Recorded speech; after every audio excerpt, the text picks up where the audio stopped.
Ikatlong Kabanata. Iniutos ni Nebukadnezar na sambahin ang ribulto. Nagpagawa si Haring Nebukadnezar ng ribultong ginto. May 70 talampakan ang taas at 9 talampakan ang lapad.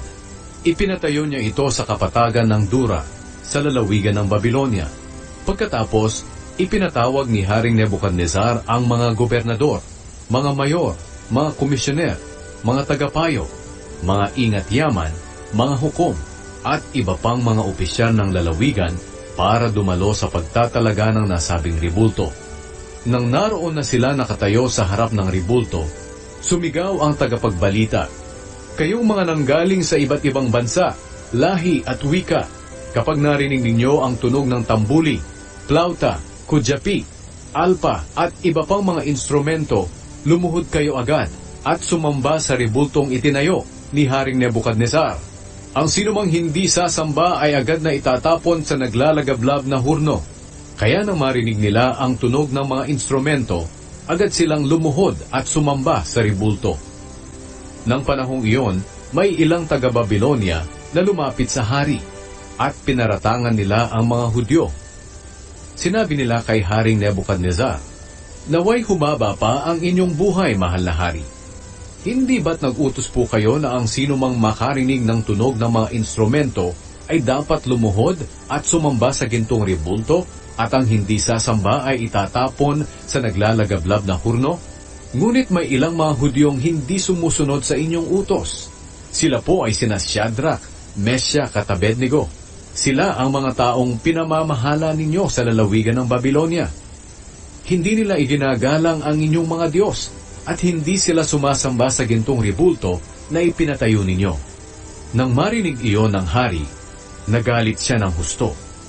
Kaya ipinatawag niya sina Shadrach, Meshach at Abednego.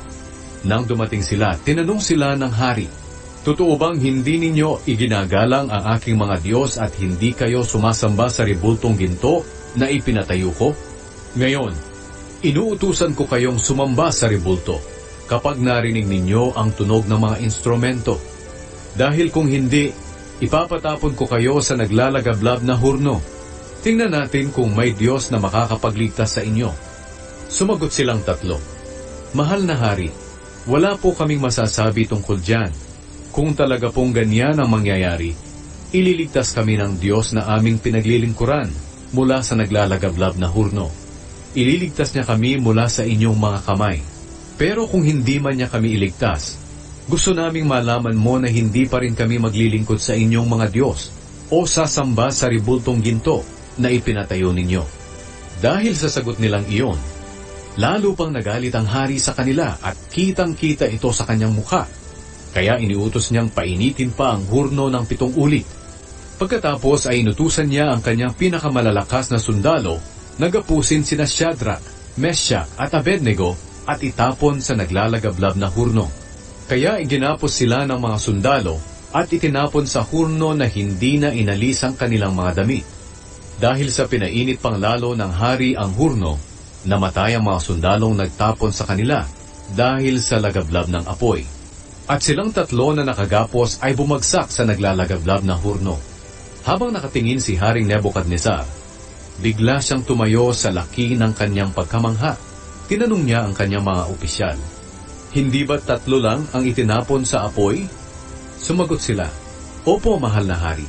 Sinabi ng hari, "Tingnan ninyo, 4 na ang nakikita kong palakad-lakad sa gitna ng apoy.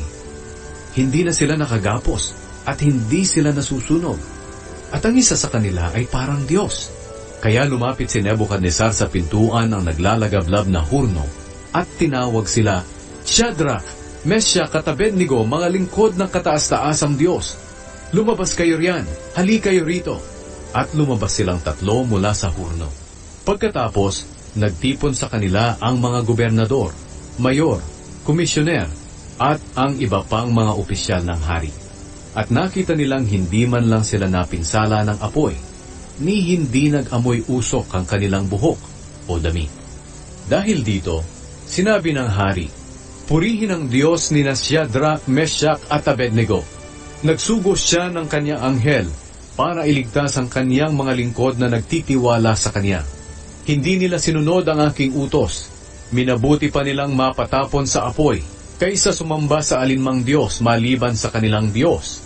Kaya iniuutos ko na ang sinumang tao sa alinmang bansa, lahi o wika, na magsasalita ng masama laban sa Diyos ni Shadrach, Meshach at Abednego, ay pagpuputol-putulin ng katawan at wawasakin ang kanilang mga bahay, sapagkat walang Diyos na makapagliligtas katulad ng kanilang Diyos.